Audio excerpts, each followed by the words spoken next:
সুপ্রিয় দর্শক, আমি মুস্তফা দানিশ স্বাগত জানাচ্ছি সম্পাদকীয়তে। আজকের আলোচনার বিষয় শিশু নির্যাতন, অপহরণ ও হত্যা। আর এ নিয়ে আলোচনার জন্য আমাদের স্টুডিওতে উপস্থিত আছেন প্রথমে ডক্টর জিয়া রহমান, চেয়ারম্যান অপরাধ বিজ্ঞান বিভাগ, ঢাকা বিশ্ববিদ্যালয়। মাঝখানে আছেন নূর খান লিটন, পরিচালক তদন্ত আইন ও সালিশ কেন্দ্র, এবং ওই প্রান্তে আছেন আব্দুল শহীদ, পরিচালক বাংলাদেশ শিশু অধিকার ফোরাম। তবে আলোচনা শুরুর আগেই চলুন দেখে নিয়ে এখনকার প্রধান সংবাদগুলো। হবিগঞ্জে নিখোঁজের 5 দিন পর গর্ত থেকে 4 শিশুর লাশ উদ্ধারের ঘটনায় আটক 2। পূর্ব শত্রুতার জেরে হত্যাকাণ্ড বলছেন স্বজনরা। রাজশাহীতে চুরির অপবাদে গণপিটুনিতে যুবক নিহতের ঘটনা পরিকল্পিত, অভিযোগ স্বজনদের। 2 শিশু নির্যাতন মামলায় 3 আসামির জামিন মঞ্জুরে ন্যায় বিচার নিয়ে শঙ্কা। এটিএম কার্ড জালিয়াতিতে জড়িত এক বিদেশি সহ 3 জন শনাক্ত। 36 গ্রাহকের প্রায় 21 লাখ টাকা লোপাট। 1 সপ্তাহের মধ্যে টাকা ফেরতের নির্দেশ কেন্দ্রীয় ব্যাংকের। সহসায় কমছে না জ্বালানি তেলের দাম, সংসদে প্রধানমন্ত্রী ঋণ শোধের পর ডিজেলের দাম কমানোর চিন্তা ভাবনা।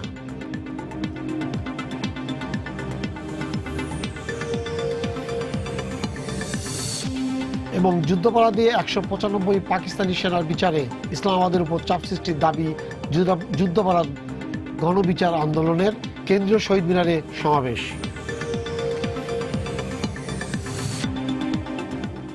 স্যার বলেন, বছর পর বছর ধরে গত 2 বছর আশঙ্কাজনকভাবে শিশু নির্যাতন, অপহরণ এবং হত্যার ঘটনাগুলো খুব দ্রুত বেড়ে গেছে। তো এটাকে আপনি একজন অপরাধ বিজ্ঞানী হিসাবে আপনি এটাকে মানে কি চোখে দেখছেন যে এটা কেন বাড়ছে, অথবা এই কাজে যারা নিয়োজিত হচ্ছে কি কারণে? ধন্যবাদ।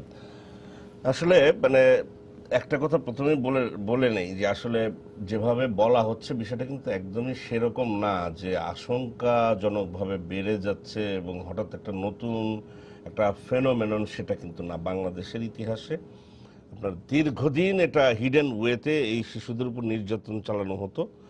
এটা এখন মূলত আমাদের মিডিয়া অনেক, আমরা বলবো যে অ্যাডভান্স লেভেলে চলে এসছে। এবং আপনি যদি দেখেন, একসময় মিডিয়ার আপনার যেই রিপোর্টার হয়তো পলিটিক্স বিট করছে, সেই হয়তো সোশ্যাল কোনো ইস্যু বিট করছে, কালচার। এখন প্রত্যেকে মোটামুটি আমরা দেখছি যে ক্রাইম রিপোর্টার প্রচুর এসছে এবং মিডিয়ার মধ্যে একটা প্রতিযোগিতা। এইসব কারণে এই জিনিসগুলো সোসাইটির ভেতর থেকে সামনে সারফেসে চলে আসছে। তার মানে এটাও আমি বলছি না যেটা কমছে বা মানে মাঝামাঝি জায়গায় আছে। এটা একটা ডাইমেনশন চেঞ্জ হয়েছে। অনেকগুলো ডাইমেনশনের কারণে এটার সংখ্যাও বেড়েছে। সো কাজেই এটি কিন্তু একটি জায়গা থেকে ব্যাখ্যা করলে এটা পূর্ণ হবে না। আমাদের যেই গত 2 বছর 3 বছরে যে ঘটনাগুলো ঘটেছে, বিশেষ করে শিশুদের উপর, আমরা মোটামুটি 3টি ডিমেনশন বের করেছি। একটি হচ্ছে যেটি এই হবিগঞ্জে যে ঘটনাটি দেখলেন, রাজনের ঘটনা, রাকিবের ঘটনা। এই যে ঘটনাগুলো, এই ঘটনাগুলোর মধ্যে আপনি দেখবেন যে মানুষের যে এগ্রেসিভ পশু প্রবৃত্তি, মানে ফিডারেল সোসাইটির মতো এক্স্যাক্টলি এই জিনিস কিন্তু প্রকাশ পাচ্ছে। এবং এটি কিন্তু দীর্ঘদিন যাবৎ ছিল। ওই কাজের মেয়েদেরকে আমরা যেভাবে নির্যাতন করেছি, এবং বিষয়টি হচ্ছে পুরো ইনজাস্টিস ছিল একটা। মানে সাধারণ মানুষ বা সে যদি অর্থনৈতিকভাবে দুর্বল হয়, ক্ষমতার দিক থেকে পলিটিক্যালি যদি দুর্বল হয়, প্রভাবশালী, এবং এটি কিন্তু একটা পুরো সোসাইটির একটা মডেল ক্যারেক্টারিস্টিক্স ছিল। এবং আপনি দেখবেন যে একজন মানুষ যখন মানে ওই কি বলে পকেট মার করে বেরিয়ে আসে, তাকে কিন্তু গণপিটুনি দিয়ে মেরে ফেল। মানে এই যে বিভৎস একটা রূপ, এটি কলোনিয়াল কিছুটা স্ট্রাকচার। ওই যে জমিদাররা টেনে এনে হিচড়ে মারতো, পিটিয়ে তারপরে আপনার নিজের হাতেই ক্ষমতা থাকতো। এটি কিন্তু আমাদের একেবারে সোশ্যালাইজেশন প্রসেসের মধ্য থেকে। আপনি দেখেন আপনার নিজের সন্তান যারা মোটামুটি ক্ষমতাশালী, অর্থবিত্ত আছে, তাদের একই ঘরে যে যারা মানে মেক সার্ভেন্ট বা মেড সার্ভেন্ট থাকুক, তাদের কিভাবে দেখা হতো। তো কাজে এটি কিন্তু প্রথমত আমি বলবো যে পুরো সোশ্যাল স্ট্রাকচার কাঠামোগত একটা সমস্যা, এবং এটা এখনো মানুষের মধ্যেই প্রবৃত্তি আছে, যেটা আমরা সাইকোলজিতে বলি যে একটা ডেথ ইনস্টিংক্ট, পশু প্রবৃত্তি মানুষের মধ্যে আছে। এটা সোসাইটি যত অ্যাডভান্সমেন্টের মধ্যে দিকে যায়, নিয়ম নীতি সব কিছু দিয়ে এটাকে কিন্তু কোট বা একটা লেয়ার দিয়ে রাখা হয়, যে কারণে মানুষ কিন্তু সভ্য হতে শিখে। তো সেই জায়গাটায় আমরা এখনো যেতে পারিনি, সেই কারণে মাঝে মাঝে আমরা দেখছি। দ্বিতীয় যে ডাইমেনশন সেটা হচ্ছে এই যে সোশ্যাল ট্রান্সফরমেশন যে আমাদের ঘটছে, এই ট্রান্সফরমেশনের মধ্যে আমরা দেখতে পাচ্ছি কিছু বিদেশি সংস্কৃতি এখানে ঢুকে যাচ্ছে। কিন্তু ওই সিএফ অকবার্ন বলে একজন সমাজবিজ্ঞানী ছিলেন 1950s আমেরিকান সমাজবিজ্ঞানী, তিনি বলেছিলেন যে আমাদের এখানে যখন যে কোনো দেশে আপনি যদি এই যে নর্মস ভ্যালুসগুলো যদি মানে নন ম্যাটেরিয়াল কালচার বলছে যে প্রথা, কাস্টম, মূল্যবোধ, এগুলো বিদেশি বা কোনো জায়গার থেকে যখন মডার্ন হয়ে যায় মানুষ তখন কিন্তু এগুলো গ্রহণ করে, কিন্তু এগুলো গ্রহণ করতে একটু সময় লাগে।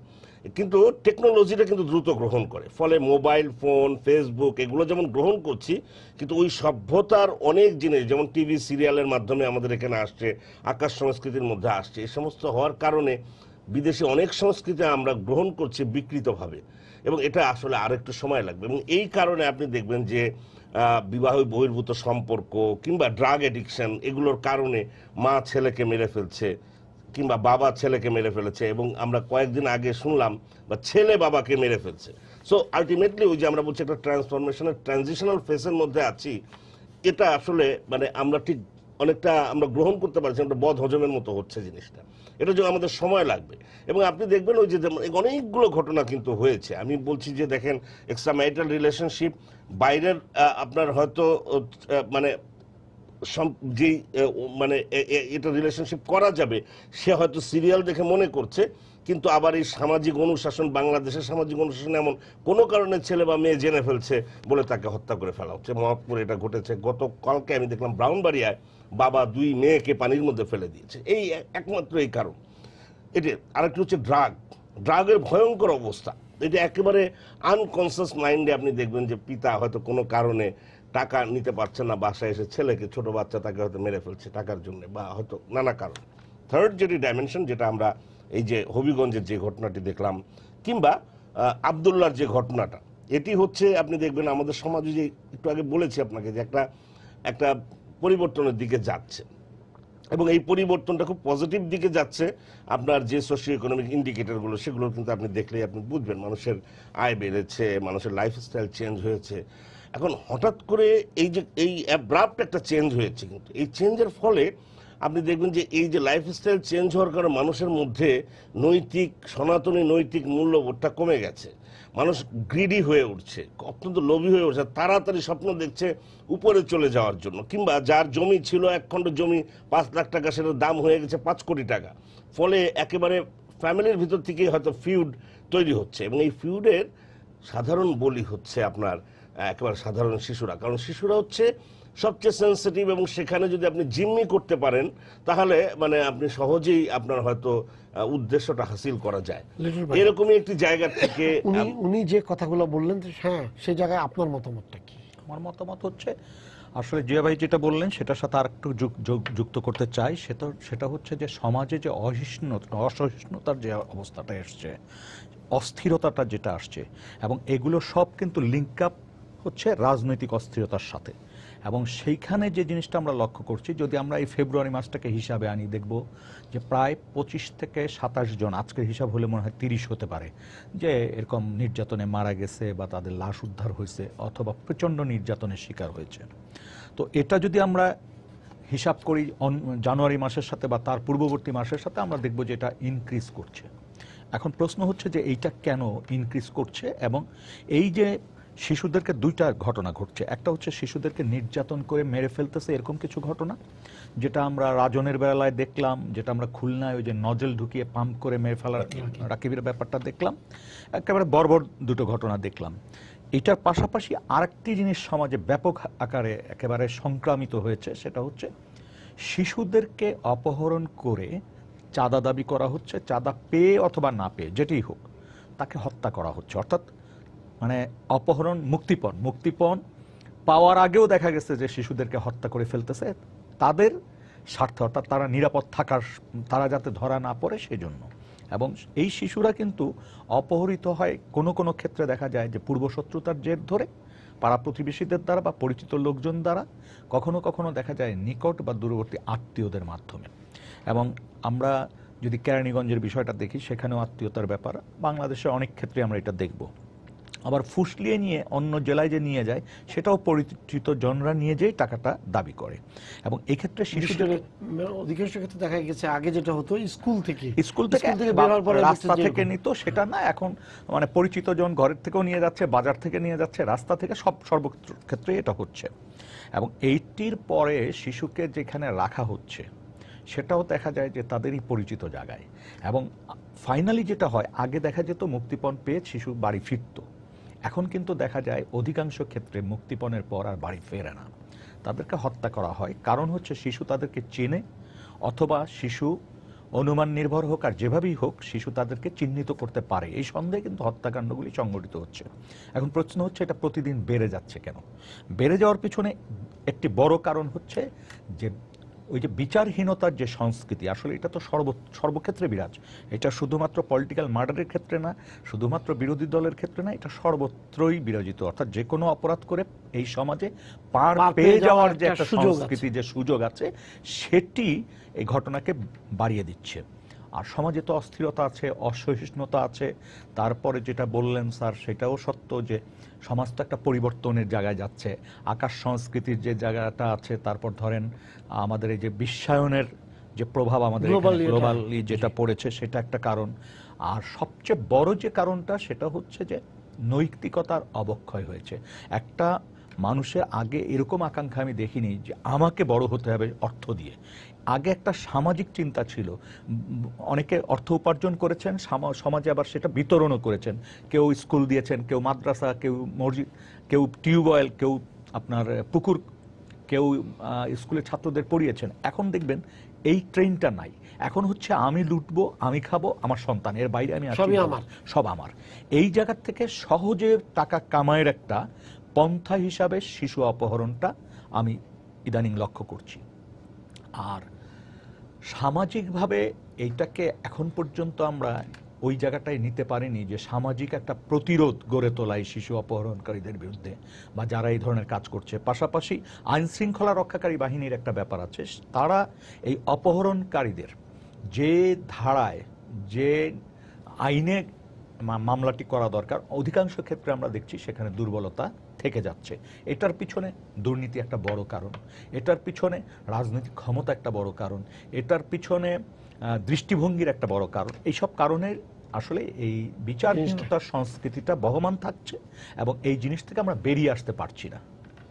শহীদ ভাই, আপনি তো শিশু অধিকার ফোরাম নিয়ে ইয়া করেন, আমাকে একটু বলবেন যে সত্যি কথা বলতে কি শিশু মানে এখন যে অবস্থাটা আছে সেটা কি আপনার মনে হয় যে উদ্বেগজনক, না এটা শুধুমাত্র, না এটা এখন যেভাবে আছে সেটা উদ্বেগজনক না, মানে একটু হয়তো বেড়েছে বাইরে ধরনের?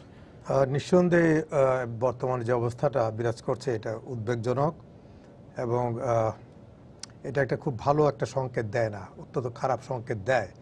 আমি এই কারণে বললাম যে আমি যদি গত 2-1 বছরের চিত্রটার সাথে যদি আমাদের বর্তমান অবস্থাটাকে যদি একটু তুলনা করে বিশ্লেষণ করি, তাহলে দেখছি যে প্রতি বছরই এই সংখ্যাগুলো বাড়ছে। সেটা অপহরণের সংখ্যা বলি, মানে সূচকে অপহরণের সংখ্যা, নির্যাতন এবং হত্যাকাণ্ড, হত্যা, ধর্ষণ। শুধু ধর্ষণটাই যদি বলি, 2014 সালে ছিল 199টা শিশু ধর্ষণের শিকার হয়েছিল 2014 সালে। ঠিক 1 বছর বাদে 2015 সালে এটা হচ্ছে 521 জন। এটা শতকরা 200 ভাগেরও বেশি। এবং আমি একটু প্রসঙ্গে বলে রাখা ভালো, এই পরিসংখ্যানগুলো কিন্তু শুধুমাত্র পত্রিকার এবং আমাদের যে 10টা নির্দিষ্ট পত্রিকা, সেই 10টা নির্দিষ্ট, অর্থাৎ এর বাইরে অনেক ঘটনা আছে যেগুলো এই পত্রিকায় আসে নাই, এই সংখ্যাটার বাইরে রয়ে গেছে। বাস্তব চিত্রটা এর চেয়ে তো খারাপ। তারপরে আমরা যদি ধরি যে কিডন্যাপড হয়েছে, 2015 সালে অপহরণ হয়েছে 243টা শিশু, 14 সালে শিশু 209টা শিশু। আমরা যদি 2017 সালের কথা বলি, 17 সালে মাত্র 1 মাস শেষ হয়েছে, 16 সালে মাত্র এক মাস গিয়েছে। এই 1 মাসে অপহরণের শিকার হয়েছে 17টা শিশু। পরবর্তীতে অবশ্য এই 17 জনের মধ্যে 7টা শিশু উদ্ধার করা সম্ভব হয়েছে। কিন্তু সামগ্রিকভাবে চিত্রটা যদি ধরি, এটা অত্যন্ত ভয়াবহ এবং ক্রমে এটা খারাপ হচ্ছে, আরও ভয়ঙ্কর রূপ ধারণ করছে। এবং এই জিনিসটা যেটা সংকেত দেয় যে বছর বছর এটা বাড়ছে। এখন এইটা আসলে একটু গবেষণার বিষয়। এটি প্রতিটি ক্ষেত্রে শিশুরা কেন, 1, 2 নম্বর হচ্ছে কোন শ্রেণীভুক্ত শিশু এরা, 3, এবং এই সংখ্যাটা বাড়ছে কেন এত দ্রুত হারে, বিশেষ করে এগুলো আসলে একটু গবেষণা করা দরকার। বিচ্ছিন্ন বিক্ষিপ্ত আমরা কিছু করলাম, আইন ও সালিশ কেন্দ্র কিছু করলো, স্যার কিছু করলেন, বা আরেকটা 2টা প্রতিষ্ঠান কিছু করলো, এটাতে খুব একটা কিছু কাজ হবে না। এটা সরকারের উদ্যোগ নিয়ে, সিভিল সোসাইটির সহযোগিতা নিয়ে এটা ব্যাপকভাবেই কিছু করা উচিত, এবং তার রিমেডিসগুলো কি সম্ভাব্য এগুলো একটু আমাদের বের করা উচিত, এবং সেই জায়গাগুলোতে সত্যিকার অর্থে কিছু কাজ করা উচিত। যেমন লিটন ভাই যথার্থই বলেছেন, তার সাথে আমি 2-1টা জিনিস যোগ করি। এই কারণগুলো যেটা আমাদের অবজারভেশনে যেটা এসছে, মানুষের মধ্যে অসহিষ্ণুতা অত্যন্ত বেড়ে গেছে, উচ্চাকাঙ্ক্ষা, দ্রুত বড় হওয়ার, বড়লোক হওয়ার, ধনী হওয়ার মনোবৃত্তি, এটা যেভাবে হোক, যে কোনো উপায় হোক এটা হতে হবে, এটা বেড়েছে।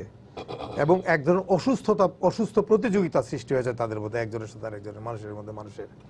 সামাজিক মূল্যবোধের চরম অবক্ষয় ঘটেছে। একটা উদাহরণ দিই, মাত্র সেদিনকার ঘটনা, পবাতে যেটা ঘটলো আমরা দেখলাম। তার আগে সিলেটের রাজনের ক্ষেত্রে দেখেছিলাম, যারা পিটিয়েছে তারা তো অপরাধী, কিন্তু তার চারপাশের যে লোকগুলো ছিল তারা মারে নাই, কিন্তু তারা উৎসাহিত করেছে। আমি বলবো দেখেছে তো বটেই, উৎসাহিত করেছে উপস্থিতির মধ্য দিয়ে।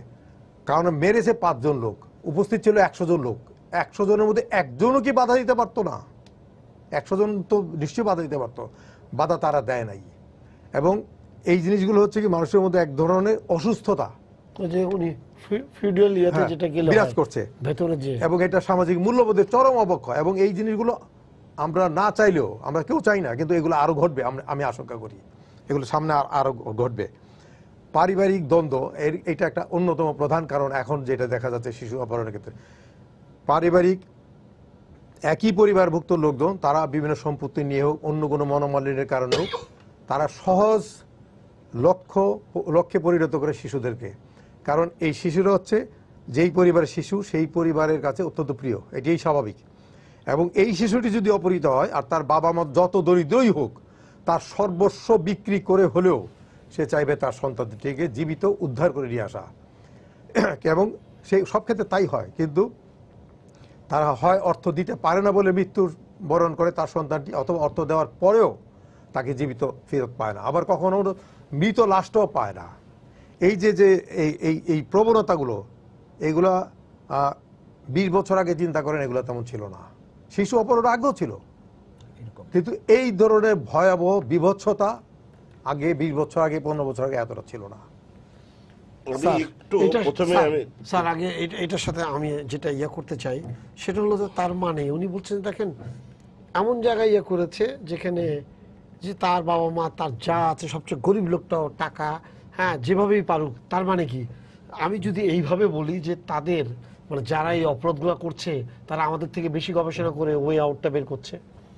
ডেফিনেটলি এই কথাগুলো কিন্তু আমি আপনাকে বলেছিলাম যে অনেকগুলো ডিমেনশন, মানে এর পরিধি কিন্তু বেড়েছে, এবং অভিনবত্ব, এবং এটাও কিন্তু এই যে সোসাইটি মডার্ন হচ্ছে, আপনি মানুষ সার্ভাইভাল অফ দ্য ফিস, বেঁচে থাকার জন্য মানুষ যেভাবে মনে করেন যে এখানে নানা রকম কৌশল আয়ত্ত করে সে উপরে উঠতে চাচ্ছে, একইভাবে যারা ক্রিমিনাল তারাও কিন্তু খুব ইনোভেটিভ সমস্ত ফর্মুলা এখানে দিয়ে তারা কিন্তু এগুলো করার চেষ্টা করছে। এবং এটি কিন্তু মানে আমি বলছি যে সমাজ বিজ্ঞানের একজন ছাত্র হিসেবে আমি আপনাকে বলছি দানেশ ভাই, যে এটা কিন্তু খুব বিচিত্র না, এটা পৃথিবীর বহু জায়গায় আছে। আমি জানি না আপনি গত 2-3 দিন ধরে ফেসবুকে দেখেছেন নাইজেরিয়ার একটি শিশুকে, একজন ড্যানিশ, যে তো আলটিমেটলি ওই সোসাইটির মধ্যে যে ওকে ডাইনি বলে তাকে কিন্তু তাড়িয়ে দেওয়া হয়েছে, এবং 2 বছরের শিশুটি। তার মানে এই যে সোসাইটিগুলো, আমি বলছি যে ট্রেডিশনাল সোসাইটির কিন্তু কিছু বৈশিষ্ট্য আছে। আপনি আজকে যে কথাটা বললো আমি একটু দ্বিমত পোষণ করছি একটা জায়গায়। একটা ফোন আছে, জি স্যার একটু দর্শক আপনার পরিচয় দিয়ে প্রশ্ন করুন। হ্যালো, আসসালামু আলাইকুম। ওয়ালাইকুম আসসালাম। আমার নাম অ্যাডভোকেট আব্দুল জলিল, ঢাকা দনিয়া থেকে বলছিলাম। জি, আমার প্রশ্নটা হলো, আমার অভিজ্ঞতার কথা বলছি, যে সাধারণত শিশু অপহরণ এবং নির্যাতনের বিষয়টি অনেক সময় দেখা যায় যে আমার ক্লায়েন্টরা আমাদের কাছে এসে বলে, তো থানায় ওরা জিডি করতে যায়, থানায় জিডি করতে যাওয়ার পরে থানা কর্তৃপক্ষ এই ব্যাপারে কোনো আমলে নেয়নি। তারা বলে আপনারা রক্ষা খবর করেন, দেখেন। এই বিষয়ে মেহমানদের কাছে আমার একটু প্রশ্ন, অতিথিদের কাছে, যে ওনারা সে কি মন্তব্য করবেন। জি আমি প্রশ্ন আপনি উত্তরটা দিচ্ছি। আমি কথাটা ওনার একটা কথা জায়গায় আমি দ্বিমত করছি যে এই যে 20 বছরের আগে বললেন না উনি, আমি কথাটা কিন্তু উত্তর আপনাকে একটু আগে দিয়েছিলাম।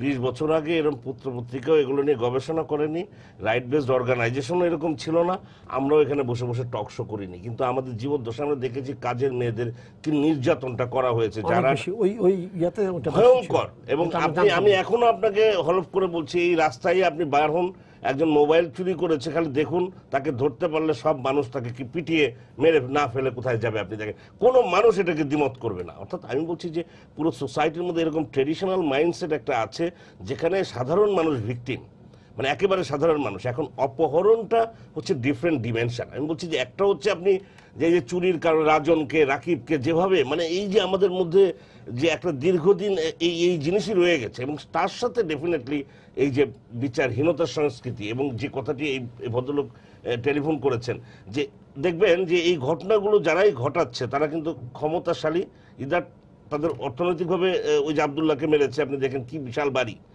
তো আলটিমেটলি দেখবেন যে তারা হয়তো অর্থনৈতিকভাবে শক্তিশালী কিংবা সামাজিকভাবে বা পলিটিক্যালি শক্তিশালী, ফলে একটা আনহোলি অ্যালায়েন্স ওই পুলিশের সাথে আছে।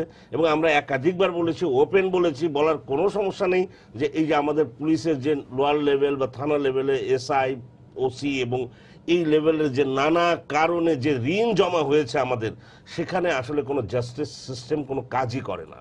তো সেখানে ওই যে আপনি বলছেন যে চার্জশিটটা দেওয়া হচ্ছে, সেখানে সে করাপশনের মাধ্যমে চার্জশিট দুর্বল করে দিয়ে যাতে সে জামিন পেয়ে যায়, তার কেস দুর্বল হয়ে যায়, এই ধরনের ঘটনা যেমন ঘটে। আর যদি ভিকটিম যদি ভীষণ রকম দুর্বল হয়, তাহলে তার জিডি কেন কেস কিছুই নেওয়ার কোনো প্রয়োজনীয়তা বোধ হয় না। তো আমি যেটা বলছিলাম, দেখেন এটি কিন্তু শুধু বাংলাদেশের ঘটনা না, এটি হলে ভুল হবে, কারণ আমাকে কম্প্রিহেন্সিভ ওয়েতে আপনি ইউটিউবে যে দেখেন, গুয়েতেমালায় একজন নারীকে মেরে রাস্তার মধ্যে ফেলে তার আগুন ধরিয়ে দিচ্ছে, চারিদিকে মানুষ মানে আনন্দ করছে। তো কাজেই আমি বলবো যে এই যে এগ্রেসিভনেসটা আমি আপনাকে আগে বলেছি যে মানুষের মধ্যে ইনস্টিংক্টটা আছে, কিন্তু এটা ক্রমান্বয়ে বিভিন্নভাবে সেটা অবদমন করা হয়। এই যে অনুশাসন, সামাজিক অনুশাসন বলেন কিংবা ক্রিমিনাল জাস্টিস সিস্টেমের অ্যাপ্লিকেশন বলেন, এই সব দিয়ে কিন্তু মানুষের এই ক্রোধটাকে দমিয়ে রাখা হয়। এখন আমরা যেটা দেখছি, আমি কিন্তু এর মধ্যে বিচারহীনতার সংস্কৃতি আছে, আমি কিন্তু খুব পজিটিভ মনে করছি, মানে কষ্টের মধ্যে কথাটা এই কারণ বলতে হচ্ছে যে দীর্ঘদিন যাবতই কিন্তু আমাদের সাধারণ মানুষ তারা কিন্তু অধিকার বঞ্চিত ছিল। তারা যে মানুষ, এই মানুষ এই স্বীকৃতিটা, মানে আপনি দেখেন কত, মানে এই ওয়ার্কশপগুলো আছে, ট্রান্সপোর্ট সেকশনে যারা আছে, অটোমোবাইলসের যে ওয়ার্কশপগুলো, গ্যারেজগুলো আছে, শিপ ব্রেকিং যেখানে আছে, ফ্যাক্টরিতে আছে, ওয়েল্ডিং এর আছে, সেখানে শিশুরা যে কাজ করছে, আপনি কোথায় আইএলও কনভেনশন, কোথায় লেবার অ্যাক্ট, কোথায় তার ওয়েজের 8 ঘন্টা করে দেওয়া, কোথায় তার এখানে মানে আপনার ওভারটাইমের দেওয়া, সেটা একেবারে ফিউডাল সিস্টেমে যেভাবে পেটে ভাতে থাকা, ঠিক সেইভাবেই তারা থাকে। এবং তাদেরকে মানে লাথি গুঁতো আপনার হাতে অ্যাসল্ট করা, এটাই হচ্ছে একটা ওখানকার অনুশাসন।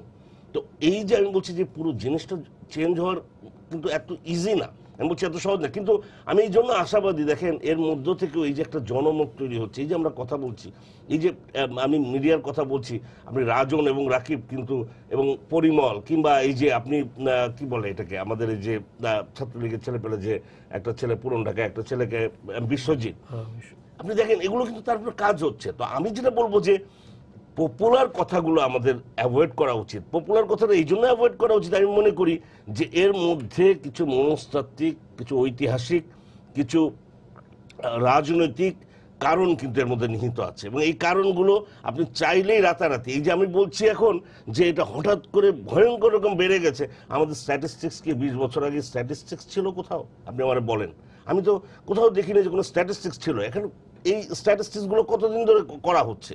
তো কাজেই তার মানে এই না, আমি এটা বারবার বলছি, যেখানে ভুল বোঝার কোনো অবকাশ নাই। আমি নির্মোহভাবে বলতে চাই যে বাংলাদেশের শিশুদের কোনোদিন কোনো অধিকারই, বিশেষ করে যারা দরিদ্র পীড়িত জনগণ, তাদের অধিকার কখনো স্বীকৃত হয়নি। আমি রাস্তা দিয়ে মাঝে মাঝে ইউনিভার্সিটি থেকে আসি, এই ছেলেমেয়েগুলো, ছোট ছোট ছেলেমেয়েগুলো ফুল বিক্রি করে, আপনি দেখবেন, আমার খালি বারবার মনে হয় যে এই ছেলেমেয়েগুলো কিছুদিন পরে হারিয়ে যাবে, কোথায় যাবে, কোন জগতে যাবে আমরা কিন্তু জানি না। কারণ এই তত্ত্ব ক্রিমিনোলজির কিন্তু এই তত্ত্ব আছে যে আপনার এই অপরচুনিটি, এই অবারিত দ্বার কিন্তু এই শিশুদের হাতে আস্তে আস্তে, মানে ওই বড় বড় গ্যাং লিডার যারা হয়েছে তারা কিন্তু এভাবেই অর্থনৈতিক কারণে তাদেরকে পিক করে ফেলে। তো কাজেই আমি বলছি এই যে ইনজাস্টিস সিস্টেমটা যেটা, মানে সোশ্যাল জাস্টিস যেটা আমরা বলছি, ডিসপ্যারিটি বা অসমতা, সামাজিক অসমতা, এগুলো যেমন আমাদেরকে দূর করতে হবে। এগুলোর জন্য আমি মনে করি সামাজিক আন্দোলন, এই যে আমরা কথা বলছি প্রতি মুহূর্ত, এই অ্যাওয়ারনেসের উপরে কিছু নাই। কারণ মানুষের মাইন্ডসেট যতক্ষণ, দেখেন আমরা বলছি যে রাজন বা রাকিবের খুব দ্রুততম সময়ের মধ্যে, এবং আপনি দেখেন মাননীয় প্রধানমন্ত্রী পর্যন্ত তিনি শত ব্যস্ত থাকেন, কিন্তু কিভাবে অ্যাড্রেস করেছেন জিনিসগুলো।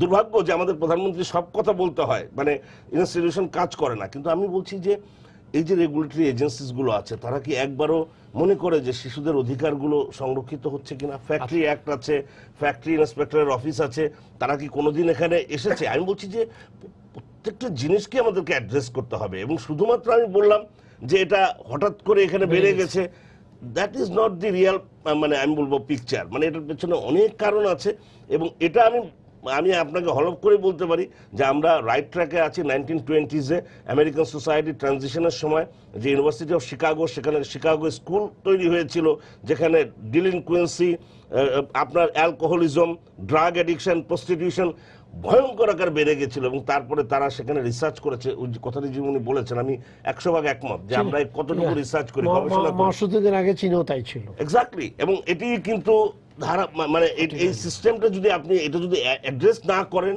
তাহলে হয়তো, কিন্তু আমি মনে করি যে অ্যাড্রেস হচ্ছে, এটা পজিটিভ দিকেই যাচ্ছে। এই মুহূর্তে যে জিনিসগুলো ঘটছে এটি আমাদের পুরো সোশ্যাল স্ট্রাকচারের মধ্যে যে নেগেটিভ এলিমেন্ট আছে সে তার কিছু অফশুট আমি বলবো, বাই প্রোডাক্ট। রিটন ভাই, আজকে বলার আগে আমি যেটা বলছি সেটা হলো যে আজকে রাজশাহীতে শিশু নির্যাতনের ইয়াতে যারা বিয়ে হচ্ছে তাদের 3 জনের জামিন হয়ে গেছে। তো বাদীপক্ষের আইনজীবী তার বক্তব্য হচ্ছে একজন নারী ছিলেন, তো উনি বলছে যে দেখেন তাকে তো আগে উঠায় নিয়ে গেছে, মানে তাকে অপহরণ করছে, তারপর তাকে আরেকটা বাড়িতে নিয়ে গেছে, তারপর সেখানে তাকে পিটিয়েছে, এবং 7 ঘন্টা 8 ঘন্টা সেই বাচ্চাটা তার নিজের জায়গায় ছিল না, শিশুটা। কিন্তু মজার ব্যাপারটা হচ্ছে পুলিশের যে রিপোর্টটা হয়েছে, যে জমা হয়েছে, সেখানে 324 জায়গায় 323 অপহরণটা বাদ দিয়ে দিয়েছে, যুক্ত হয়নি। অতএব আস্তে করে তাকে জামিন দিয়ে দেওয়া হয়েছে। এতে যেটা হচ্ছে, উনি তো বলছেন যে আমরা করব, কিন্তু তার বাবা যে নিহায়তি একটা গরিব, যার পক্ষে কিছুই করা সম্ভব নয়, সে আপিল করছে, আমার সামনে যে সে বেরিয়ে গেল তাহলে আমার কি হবে? তাহলে এই জায়গাতে যেমন স্যার একটা বলেছেন যে যারা আইন শৃঙ্খলা বাহিনী বা যারা আছে, যেমন এই জায়গাতে কিন্তু পুরোটাই শিশু বলেন, যেটাই বলেন, কোনো ক্রাইম যদি হয় তাহলে অবশ্যই তার এই একদিকে বিচার বিভাগ আছে, আরেকদিকে আইন শৃঙ্খলা বাহিনী আছে। আইন শৃঙ্খলা বাহিনী যদি এটাকে ঠিক মতো মনিটর করে, আজকে যে বাহুবলের যে আমরা লাস্ট টাইম 5 দিন আগে গুম হয়ে যাওয়া, সেখানেও কিন্তু একটা জিনিস, 5 দিন আগে যেদিকে গুম হয়েছে সেদিনই কিন্তু একটা জিডি করেছিল, তখন তার বিষয়ে কোনো আমলে নেয়নি, এবং প্রতিবারই দেখা যাচ্ছে আমলে নেয় না। যদি সে দুর্বল হয় তাহলে তো তাকে ভাগায় দেয়, যদি পরে হয় তখন আদালতের নির্দেশনায় তারপর এটা ওইখানে যুক্ত হয়। তো আপনি আমাকে বলেন যে তাহলে এই শিশু যাদেরকে অপহরণ করা হচ্ছে অথবা যাদেরকে নির্যাতন করা হচ্ছে বা হত্যা করা হচ্ছে, তাদের গার্জিয়ানরা আসলে বাঁচবে কি করে?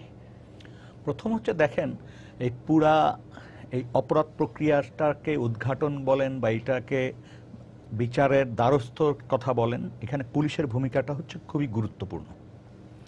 এবং আমরা অধিকাংশ ক্ষেত্রে দেখি যে মামলাগুলো দুর্বল হয়ে যায় পুলিশের ভূমিকার কারণে, এটা কিন্তু অধিকাংশ ক্ষেত্রে দেখা যায়। আরেকটা জিনিস হচ্ছে যে পুলিশেরও লোকবল কম, তদন্তের সময় খুবই কম, এবং তদন্ত প্রক্রিয়া চালানোর জন্য যত জায়গা যাওয়া দরকার সেই যাওয়ার জন্য যে আর্থিক মানে সাপোর্ট দরকার সেটাও থাকে না। এটি একটি দিক। আরেকটা দিক হচ্ছে দুর্নীতি, এবং এই দুর্নীতি কিন্তু আমাদের পুরা সমাজ ব্যবস্থাকে গ্রাস করছে, শুধু পুলিশ না। এবং ফলে যেটা দেখা যাচ্ছে, জাস্টিস সিস্টেম বলতে যেটা, জাস্টিস সিস্টেমের একটা পার্ট হচ্ছে পুলিশ এগিয়ে নিয়ে জিনিসটা বিচারের দ্বারস্থ করে, তার একটা গুরুত্বপূর্ণ ভূমিকা আছে এখানে, যেমন এই জিনিসটা আছে। পাশাপাশি যখন বিচারে যায় তখনও দেখা যায় যে আদালতে যে ধরনের রিপ্রেজেন্টেশন থাকে হচ্ছে আইনজীবীর, সেটা দেখা যায় যে এই গরিব মানুষ বা যারা ভিকটিম তাদের পক্ষে দুর্বল থাকে, এবং যারা অপরাধী তাদের পক্ষে খুবই স্ট্রং আইনজীবী বা অন্যান্য থাকে। ফলে এখানে বিচারের যে ন্যায্যতা পাওয়ার জন্য যে মানে একই অবস্থানে থাকা, সেটা কিন্তু হয় না। এটি একটা বড় কারণ। আর একটা জিনিস হচ্ছে যে, আবারও বলি, শুধুমাত্র আজকে শিশু নির্যাতনের বিষয় না, আজকে যে কোনো ঘটনা, আপনাদের সহকর্মীর ঘটনাটাই একবার চিন্তা করেন তো, বা এই যে মেয়েটি মোহাম্মদপুর এই আদাবর থানার সাব ইন্সপেক্টরের দ্বারা নির্যাতনের শিকার হলো, সেখানে আমরা কি দেখলাম? পুলিশ তো নিরপরাধ বলে দিছে পুলিশকে, পরে দেখলাম আদালত বিচার বিভাগীয় তদন্তে এটা প্রমাণিত হয়েছে। আর রাব্বির কথা তো আমরা জানি, তার সেই সাহস এখন আর সেই অবস্থানে নেই। পারিপার্শ্বিক সব কিছু মিলিয়ে এটা মনে হচ্ছে যে সে যেভাবে সোচ্চার ছিল সেভাবে সোচ্চার থাকতে পারেনি। কেন পারেনি, এই জিনিসটাই আজকে আমাদের বুঝতে হবে, এবং সেটা যদি আমরা একটু গভীরভাবে উপলব্ধি করতে চাই, বুঝতে চাই, আমরা বলতে আজকে আমাদের যে যারা শাসন করছেন, রাজনীতিবিদ, তাদের উচিত এই জিনিসটা উপলব্ধি করা যে আসলে এই সংকট থেকে, এই সমস্যার থেকে বেরিয়ে যেতে হলে আমাদের এখানে সৎ সাহস থাকতে হবে, পাশাপাশি তাদেরও সৎ ডিরেকশনটা থাকতে হবে, তাদেরও এখানে ভূমিকা থাকতে হবে। আরেকটা জিনিস বলতে চাই, সেটা হচ্ছে 20 বছর 10 বছর বিষয়টা না, বিষয়টা হচ্ছে এটি আশঙ্কাজনকভাবে বেড়ে চলছে, এটি আশঙ্কাজনক। দেখেন, রিসার্চের প্রয়োজন হয় না। আমার বয়স যা হয়েছে আজকে প্রায় 57 বছরের কাছাকাছি, আমার তো 20 বছর বয়স থেকে বা 15-16 বছর থেকে এখন পর্যন্ত অনেক কিছু আমি মনে রাখতে পারি, এবং আমি সেই জায়গার থেকে, মনে রাখার জায়গার থেকে বলি যে আজ থেকে 30 বছর আগে পরিসংখ্যান ছিল না, কিন্তু আমার মন তো ছিল, আমার তো চোখ ছিল, আমার মুখ ছিল, আমি কিন্তু আসলেই শঙ্কিত। আরেকটা জিনিস হচ্ছে, যে কারণটা জিয়া স্যার বললেন সেটা সত্য, যে সমাজটা তো একটা হচ্ছে, পরিবর্তনের দিকে যাচ্ছে, বিশ্বায়নের ব্যাপার, এটার সাথে আমরা ঠিক এখন পর্যন্ত এটাকে কি বলবো, সামঞ্জস্যপূর্ণ অ্যাডজাস্টের জন্য কোপ করার যে ব্যাপারটা, সেটা এখনো যায়নি। এখন দেখেন, এই যে আমরা পুলিশের সাইডটা দেখলাম, এই সহজ শিকার হচ্ছে অভিবাসী যারা, তাদের সন্তানরা। আরেকটা জিনিস খেয়াল রাখবেন যে আগে এই মুক্তিপণ আদায় বা অপহরণ হতো ধনী সন্তানরা, এখন কিন্তু এটা নিম্ন মধ্যবিত্ত এবং গরিব মানুষ, একদম নিচের দিকে। আপনারা খেয়াল করে দেখেন যে সব অধিকাংশ ক্ষেত্রে, যে এমনও দেখেছি যে ছোট্ট একটা চাকরি করে তার সন্তান, দোকানদারি করে তার সন্তান, এরকম একটা জিনিস দেখেছি।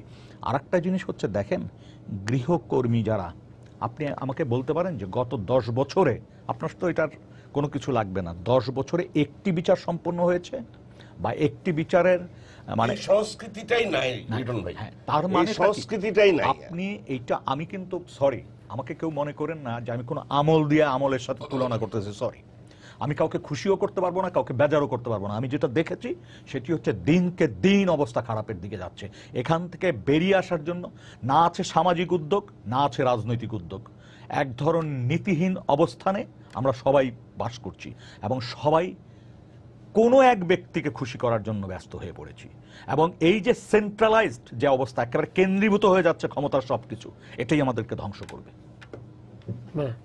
একটু বলবেন শহীদ ভাই, আপনার ইয়েটা কি? উনি যে কথাগুলো বললেন তার সঙ্গে আপনি কোন কোন জায়গায় দ্বিমত পোষণ করে বা একমত পোষণ করেন?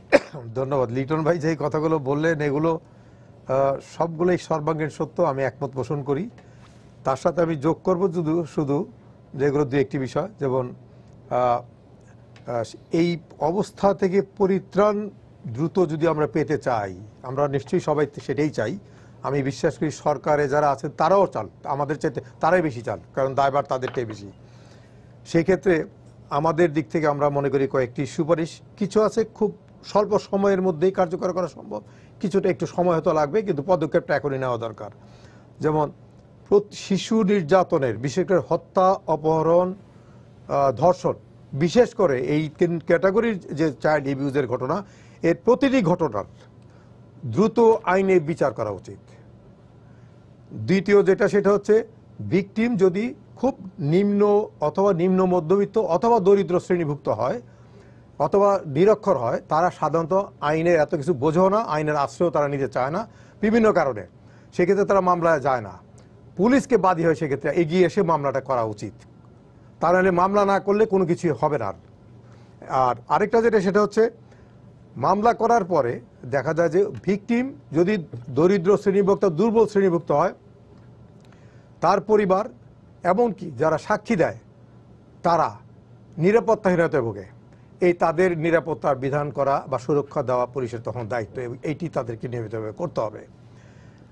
আর ঘন ঘন তদন্ত কর্মকর্তা পরিবর্তন যতটা সম্ভব না করা উচিত, তদন্ত কার্যে দীর্ঘসূত্রিত না করা, এবং চার্জশিট যারা তৈরি করবেন বা তদন্ত কাজ যিনি করবেন পুলিশ কর্মকর্তা, এমন একজন পুলিশ কর্মকর্তাকে এই দায়িত্বটি দেওয়া উচিত যিনি দক্ষ, সৎ এবং চৌকস কর্মকর্তা, এবং তাকে পারতপক্ষে অন্য কোনো কাজে আর ওই সময় পর্যন্ত তাকে ইনভলভ না করাই কিন্তু উচিত। শহীদ ভাই, আমাদের এখানে তো আমাদের পুলিশের সংখ্যা তো অনেক হ্যাঁ, কম। লিটন ভাই বললেন পুলিশের আচ্ছা, সংখ্যা কম। একটা লোক আছে মনে করেন, হ্যাঁ, অনেক জায়গায় দেখা গেল একটাই সাব ইন্সপেক্টর আছে, আর কেউ নাই।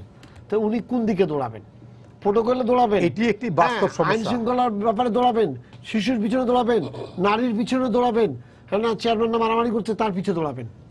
এটি বাস্তব সমস্যা। এটা আমরা ইচ্ছা করলে একদিনে রাতারাতি সম্ভব না, কিন্তু প্রয়োজনে পুলিশের বাজেট বাড়াইতে হবে, দক্ষ পুলিশ তৈরি করতে হবে, এবং বিশেষ তদন্ত কাজের জন্য বিশেষ পুলিশ বাহিনী তৈরি করতে হবে, গড়ে তুলতে হবে। আমরা একদিন হয়তো এটা রেজাল্ট পাবো না, কিন্তু উদ্যোগটা আজকে নিলে 3 বছর পরে তো পাবো। কিন্তু যদি উদ্যোগটা আজকে না নেই তাহলে এটার রেজাল্ট তো কখনোই পাবো না। এটা শুরু করতে হবে। তারপরে আরেকটা যেটা, সেটা হচ্ছে অভিযোগপত্র যে প্রণয়ন করবে সেই ক্ষেত্রে অত্যন্ত সতর্কতা এবং যত্নের প্রয়োজন। কোনো ফাঁক ফোকর যেন না থাকে আইনের, যাতে করে মানে অপরাধী যে বা যারা, তারা যেন বেরিয়ে যাওয়ার সুযোগ না পায়। আর ওই রাকিব আর রাজনের ঘটনা, এই দুইটি ঘটনা আমাদের সামনে যেটা সৃষ্টি করেছে, একটা আশাবাদী করে তোলে সারা দেশের মানুষকে। এই ধরনের ঘটনা আমি জানি হয়তো সরকার চাইলেও হয়তো প্রতিটি শিশুর ক্ষেত্রে হয়তো সম্ভব না, কিন্তু যতটা সম্ভব আগামী 1 বছর বা 2 বছরে যদি এরকম 10টা বা 20টা দৃষ্টান্ত স্থাপন করতে পারে, আমি তো মনে করি কিছুটা হলেও কমবে, কিছুটা হলেও ফোন কমবে। আছে, একটা ফোন আছে। দর্শক, আপনার পরিচয় দিয়ে প্রশ্ন করুন। জি, আসসালামু আলাইকুম। ওয়ালাইকুম আসসালাম। ভাইয়া, আমি কুমিল্লা থেকে একজন মুক্তিযোদ্ধা বলছি, মোহাম্মদ মজুমদার। জি, আমার প্রশ্নটা হলো, আপনার যে বিষয়টার উপর নিয়ে এই আলোচনা করতেছেন, ওনাদের সবার কাছে আমার প্রশ্ন সেটা হলো, এই যে শিশু নির্যাতন হচ্ছে, তারপরে পুলিশে মামলা নেন না, তারপরে আবার এই বড় এই রাজনৈতিক দলের এই গডফাদার, এই ধরনের লোক তারা ইয়ে করতেছে। আবার আমাদের আলোচক বৃন্দ এই কিছুক্ষণ আগে বললেন যে এগুলো শুধু আমার বাংলাদেশে না, এগুলো অমুক তমুক দেশেও হচ্ছে। আমার কথা হলো যে অমুক দেশে হোক, জিনিসটা তো খারাপ, কিন্তু আমার বাংলাদেশে যারা আইন শৃঙ্খলা রক্ষার জন্য নিয়োজিত, দেশের মানুষের সেবা দিবে, তারা আমাদের বাংলাদেশে এগুলো হবে কেন? আমার কথা সারা দেশে, সারা দুনিয়াতে হোক, আমার বাংলাদেশে হবে কেন? আমার প্রশ্ন হলো, এখন পুলিশ বাহিনী নিয়ে যে এই যে প্রশ্ন, আরো বিগত কিছুদিন আগে মানে যা কিছু হচ্ছে আপনারা তো সবাই জানছেন, এই পুলিশ বাহিনী নিয়ে এটাকে কিছু করা যায় কিনা, এটাকে করার দরকার বলে আমি মনে করি, এবং কি করা যেতে পারে আমরা সে ব্যবস্থাটা গ্রহণ করেন। এবং ইয়া বলছো আপনি? হ্যাঁ, আমি একটু জাস্ট যোগ করতে চাচ্ছি, সেটা হচ্ছে দেখেন, আমরা যদি গত 2-3 বছর খেয়াল করি তাহলে দেখব যে সেই সমস্ত বিষয়ে দ্রুত কার্যকরী পদক্ষেপ নেওয়া হয়েছে যে সমস্ত বিষয়ে মিডিয়া অথবা সাধারণ মানুষ সোচ্চার ছিল, এর বাইরে না। তার মানে কি, সরকারি রাষ্ট্রযন্ত্র মানে স্বাভাবিক নিয়মে যেটা করার কথা সেটা কিন্তু হচ্ছে না, এক। দ্বিতীয় হচ্ছে যে প্রশ্নটা এর আগের প্রশ্ন আর দর্শক প্রশ্ন করেছিলেন, জিডি নেওয়া। আপনি অবাক হয়ে যাবেন, জিডি প্রতিদিন হচ্ছে, এবং এই জিডি নিতেও একটা মানুষকে এক ধরনের হ্যারাসমেন্টে হতে হয়। যেমন একটা মানে অ্যামাউন্ট টাকা দিতে হয়, তারপর বসে থাকতে হয়, তারপর আবার ওইটা লেখার জন্য আবার আরেকজনের কাছে যেতে হয়, আবার যেটা লিখে নিয়ে যাবেন পুলিশ বলবে এইভাবে না এইভাবে, সেইখানে আবার পয়সা দিয়ে আবার লেখাইতে হবে। এই জিনিসগুলো আছে, হয়তো সব ক্ষেত্রে নেই, কিছু ক্ষেত্রে আছে। আচ্ছা, তারপরে হচ্ছে যে এই জিডিটা লেখার পরে ওসি সাহেব যখন লেখেন যে অমুক সাব ইন্সপেক্টর এটা তদন্ত করবেন, শিশুদের বিষয়টাকে গুরুত্ব দিয়ে আজকে যেহেতু এই পর্যায়ে চলে আসছে, সিরিয়াসলি গুরুত্ব দেওয়া দরকার। কারণ অন্যান্য জিডি যেভাবে একটা ঘড়ি চুরির জিডি একরকম, আর এই ক্ষেত্রে কিন্তু আর এক রকম হওয়া উচিত। এইটা অপহরণের যদি নমুনা থাকে তাহলে তো এটা সরাসরি মামলা হইতে হবে।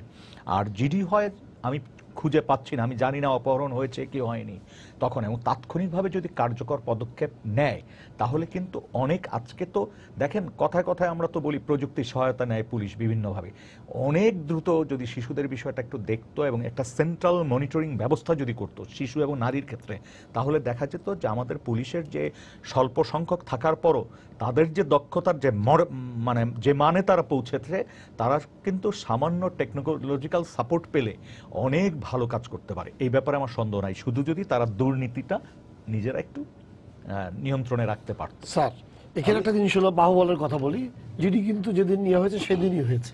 খুব মজার ব্যাপার, মানে আমি যতদূর জানি, আমার জ্ঞান যেটা বলে সেটা হলো যে যখনই আপনি এই প্রসিডিউরের মধ্যে পড়বেন আস্তে আস্তে ওই ঘটনাটা ঘটতে থাকবে, ঘটার সঙ্গে সঙ্গে কিন্তু অটো প্রসেসে এটা যোগ হয়ে যাবে, কিন্তু এটা কোনো মতে আর যোগ হয় না। আমি কিন্তু এই কথাটি আপনাকে প্রথম থেকে বলেছি, পুরো সোশ্যাল স্ট্রাকচারের মধ্যে এলিমেন্ট আছে বলে 1861 সালের আইন দিয়ে আপনি এখনো, আমরা বহুবার এই কথাগুলো বলেছি এবং পুলিশ অফিসাররা তারা নিজেরাও কিন্তু বলছে, মানে আপনি মূল জায়গায় আঘাত না করে ভালো অফিসার কোথায় পাবেন, ভালো অফিসার কোত্থেকে আনবেন, কতজন আনবেন, তো আলটিমেটলি পুরো মডার্নাইজেশন, পুরো সংস্কার যদি না করেন, তাদের জবাবদিহিতা যদি নিশ্চিত না করেন, পুলিশকে যদি আপনি তার একটা ফোর্স হিসেবে এখনো ব্যবহার করেন, সেটাকে যদি একটা সার্ভিস হিসেবে ব্যবহার না করেন বা তৈরি না করেন, তাহলে তো এই জিনিসই হবে। আর একটা জিনিস কিন্তু আমি খুবই মানে কনফিডেন্টলি বলছি আপনাকে, আজকে আপনি শিশুদের নিয়ে এভাবে কথা বলছেন, তো আপনার নিশ্চয়ই জানেন ভাই, মনে আছে যে সময় ইফটিজিং এর ঘটনা এসছে, 1 মাস 2 মাস যাবত শুধু ইফটিজিং এর ঘটনা সারা, অর্থাৎ এই পুরো সোসাইটির মধ্যে এই জিনিস কিন্তু ভিতরে লুকায়িত আছে এবং এই জিনিসগুলো এখন বের হচ্ছে বিধায় আমি এটাকে পজিটিভ মনে করি। আর পুলিশের যে কথাটি বলা হয়েছে, দেখেন মানে বিষয়টা হচ্ছে কত সমস্যা আমাদের পুলিশের ছিল। দেখেন গত কয়েক বছরে আপনি নো পুলিশ হয়েছে, ইন্ডাস্ট্রিয়াল পুলিশ হয়েছে, আপনার টুরিস্ট পুলিশ হয়েছে, গত পরশুদিন কাউন্টার টেরোরিজম ইউনিট হয়েছে, হাইওয়ে পুলিশ হয়েছে, মানে এগুলো কিন্তু আধুনিক যুগের একেবারে প্রিরিকুইজিট। আপনার ইন্ডাস্ট্রিয়ালাইজেশন হচ্ছে, আপনি কোটি কোটি টাকা রপ্তানি করছেন, আপনার হাইওয়ে পুলিশ নেই অরক্ষিত, তো এই সমস্ত জায়গার থেকে, অর্থাৎ এগুলো কিন্তু আরো অনেক আগের থেকে শুরু করা দরকার ছিল, কিন্তু হচ্ছে। আমি বলতে চাচ্ছি যে এই জায়গাগুলো কিন্তু সমস্যা, মানে এই সমস্যার ভেতর থেকে আপনি নতুন করে, মানে আপনি মনে করছেন যে এটা রাতারাতি ভালো হয়ে যাবে, এটা মনে করার কোনো কারণ নেই। আপনি যদি নির্মোহ বা নৈর্ব্যক্তিকভাবে দেখেন, আমরা সবাই কিন্তু এটার মুক্তি চাই। আমরা চাই না যে প্রতিটি সোসাইটির প্রতিটি মানুষ তার নাগরিক অধিকার নিয়ে ভালো মতো ডিসেন্ট ওয়েতে জীবনযাপন করুক, কিন্তু আমার কথা হচ্ছে যে কথাটা আমি বলেছি আপনাকে, যে এটি আশঙ্কাজনকভাবে বেড়ে যাচ্ছে, এইসব পপুলার কথা বলে কিন্তু আপনার সমস্যার সমাধান হবে না। কারণ এগুলো শুনতে ভালো লাগে, অডিয়েন্স পছন্দ করে, কিন্তু তাতে কোনো লাভ নেই। কারণ যে কথাটি আমি বলেছি, আপনি মাইন্ডসেটে যদি মানুষের পরিবর্তন না আনতে পারেন, অর্থাৎ এই যে আজকে ওনারা কাজ করছে, এই রাইট বেজ অর্গানাইজেশনের কি কোনো ভূমিকা নেই? তারা কি কোনো কাজ করছে না? আপনি যে দেখেন যে সোসাইটির মধ্যে কিন্তু একটা রিপারকাশন তৈরি হচ্ছে। আমি বলছি যে তার মানে একেবারে কোনো কিছুই হচ্ছে না, কিছু হচ্ছে। আপনি যে দেখেন আগে এক সময়, আমি যে কথাটা আপনাকে বলতে চাচ্ছি, যে মানুষ যদি গরিব হতো, তাকে এই যে তুই তুকারি তাচ্ছিল্যভাবে কথা বলা, আপনি দেখুন অনেক পিতামাতা এখন আধুনিক যুগে আসার সাথে সাথে তাদেরকে শেখাচ্ছে, আঙ্কেল বলা শেখাচ্ছে, ভাই বলা শেখাচ্ছে। এই যে আমি বলছি যে দৃষ্টিভঙ্গিটা, যে এই একটা সোসাইটি, ট্রেডিশনাল সোসাইটি, যার মধ্যে দীর্ঘদিন এই যেটাকে আমরা বলছি ইনজাস্টিস, যেটা এই জাস্টিসই ছিল না, সাধারণ মানুষ তার কোনো অধিকার আছে, আপনি তাকে পয়সা কম দিচ্ছেন, তার ওয়েজ দিচ্ছেন না, সে কি কাজ করছে তার কোনো মিনিমাম তাকে খাবার দিচ্ছেন, আপনি একসাথে বসে খাচ্ছেন না, একটা মানে ড্রাইভার, একটা বাসার কাজের লোক, এই যে সোশ্যাল সিস্টেমটা আমরা চালু হয়েছে, এটি কিন্তু আসলে উপনিবেশিক শাসনের ফলশ্রুতি এবং দীর্ঘদিন এখানে যে একটা গণতান্ত্রিক সমাজ ব্যবস্থা ডেভেলপ করেনি, তার কিন্তু একটা ফলশ্রুতি। কিন্তু তার মানে এই নয়, আমি এটা কোনোভাবেই মানতে রাজি না। আমাদের সোসাইটির এই যে বিভিন্ন দিকে ইন্ডিকেটরগুলো সামনের দিকে যাচ্ছে, আমি যদি এটা বলি যে না কিছুই হচ্ছে না, শুধু খারাপের দিকে আশঙ্কাজনকভাবে যাচ্ছে, এটি আমি বলবো যে খুবই প্রিম্যাচিওর একটা কমেন্ট। এই কারণে কমেন্ট যে আমাদের বহু জায়গায় আমাদের উন্নয়ন হয়েছে, এই উন্নয়নের সাথে সাথে আমাদের এই সচেতনতাও বাড়ছে, মানে এবং আমি বিশ্বাস করেন এই এক একটা ঘটনা ঘটার সাথে সাথে আমি না হলে প্রতিদিন 10টা ফোন পাই, আমাকে একটা কমেন্ট দেন, একটা বাইট দেন। এটিকে আমি 10 বছর আগে দেখেছি কাউকে? এই যে বিষয় নিয়ে আমরা এতক্ষণ ধরে কথা বললাম, এই কথার কি রিপারকেশন নাই? আর এই যে রাজনের কথা বলছেন, রাকিবের কথা বলছেন, বাংলাদেশে এটা অস্বাভাবিক ব্যাপার ছিল, একটা গরিব মানুষের হত্যার বিচার হবে, এটা অসম্ভব ব্যাপার ছিল। তো এই যে জিনিসগুলো হচ্ছে, ডেফিনেটলি আমি মনে করি যে এগুলোকে সাধুবাদ দেওয়া উচিত এবং এগুলোকে পজিটিভলি এগুলোকে মানে যে কাজটা ভালো হয়েছে সেই ভালো কাজটা ভালোভাবে বলা উচিত। এবং এর মধ্য দিয়ে আমি মনে করি না, আমি বলছি না যে ধরেন আমরা তো সবাই এটা কন্ডেম করছি, যারা এগুলো করছে তারা পাওয়ারফুল, তাদের শক্তি আছে, তাদের টাকা আছে, তাদের কানেকশন পুলিশ বাহিনীর সাথে স্ট্রং। তো কাজেই পুলিশ বাহিনীকে আপনার এটা সংস্কার করতে হবে, একই সাথে আপনার একটা পুরো সোসাইটির মধ্যে আপনার একটা সামাজিক আন্দোলন গড়ে তুলতে হবে। দেখেন দানেশ ভাই, আমি এখানে বসে আরেকদিন বলে গেছি, আজকে আমরা শিশু নিয়ে কথা বলছি, ওয়ান ফাইন মর্নিং আপনি হয়তো আরো ভয়ঙ্কর জিনিস দেখবেন, তখন কিন্তু আপনি আজকে সেই সব নিয়ে কোনো আলোচনা হচ্ছে না। যেহেতু আমরা একাডেমিক, আমরা প্রেডিক্ট করি। আপনি দেখেন এই যে পুঁজিবাদী বিশ্ব, উন্নত বিশ্ব আমেরিকা, যেই দেশে এত শিশুদের অধিকার সংরক্ষণ হয়েছে, সেখানে কিভাবে পর্নোগ্রাফি, চাইল্ড পর্নোগ্রাফির বিস্তারটা কিভাবে হচ্ছে আপনি দেখেন, আমেরিকা, কানাডা, ইউরোপ কোথায়। আগামীকাল যে আপনি আমার সোসাইটির, কারণ ওই যে ট্রান্সফরমেশনের কথা বলছি, ওই যে পুঁজিবাদী ব্যবস্থা, লোভ বা আমি উপরে আকাশ সংস্কৃতি আছে। আপনি জানেন না যে এই এই এই সংস্কৃতি আমাদের এখানে চালু হয়ে গিয়েছে কিনা। এই যে এখান থেকে শিশুদেরকে নিয়ে হিউম্যান ট্রাফিকিং যেটা বলি, এখানে শিশুদেরকে নিয়ে কোথায় পাচার করছে, কি করছে, উই ডোন্ট নো। কাজে আমি বলছি যে মানে আজকে এই ঘটনাটা ঘটেছে বলেই আমি মনে করছি যে এটা বিশাল একটা, এই নারী সংখ্যালঘু সম্প্রদায় প্রতিনিয়ত দেখেন প্রতিটি দেশের প্রতিটি আনাচে কানাচে তারা কিভাবে নিগৃহীত হচ্ছে।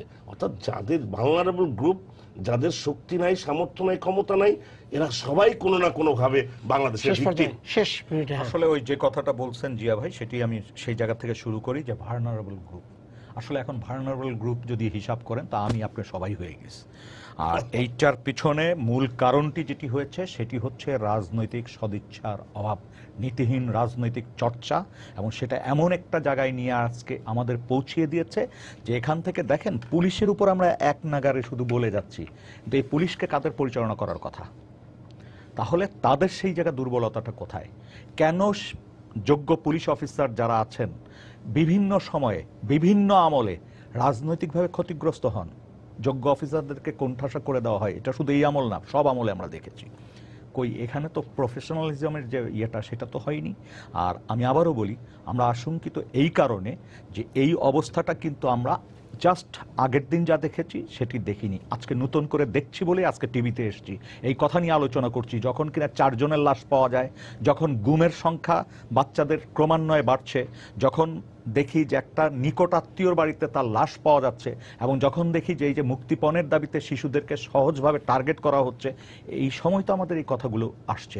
এটা কিন্তু এমন না, আমরা কিন্তু রাজনের ব্যাপারে বলেন বা খুলনার যে ছেলেটি, ওদের বিচারের ব্যাপারে কিন্তু আমরা বলছি যে এটা তো খুবই ভালো একটা কাজ হয়েছে, যে বিচার হয়েছে এবং খুব দ্রুতভাবে এই বিচার সম্পন্ন করেছে। এটা অবশ্যই যারা করেছেন, যাদের আমলে হয়েছে তাদের তো প্রশংসা পাওয়ার যোগ্য। কিন্তু আবার এটাও মনে রাখতে হবে যে তাদের কারণে যদি করার পরেও তাহলে কেন বাড়ছে, আপনাকে তো একটা প্রশ্ন করতে হবে। সংস্কৃতি কিন্তু দূর হয় না, হচ্ছে তো মানে একটা ঘটনা, বিশাল ঘটনা মিডিয়ায় শোনেন, দুই একটা মানে আপনি চাইলে রাতারাতি এটা হবে না, রাতারাতি আমি বলছি না, কিন্তু শুধুমাত্র মিডিয়াতে যাওয়ার কারণে আপনি বিচারের একটা ব্যবস্থা করবেন, মিডিয়াতে না আসলে বা মিডিয়াতে না গেলে কিছু হচ্ছে না, এটা তো হবে। আমি তো সেটাই বলছি। স্যার, আমাদের সমস্যা শেষ, আপনাদের ধন্যবাদ স্টুডিওতে আসার জন্য। সবাইকে শুভেচ্ছা জানিয়ে শেষ করছি আজকের সম্পাদকীয়। আগামীকাল আবারও দেখা হবে রাত 10টায়। দেখার আমন্ত্রণ রইল। শুভরাত্রি।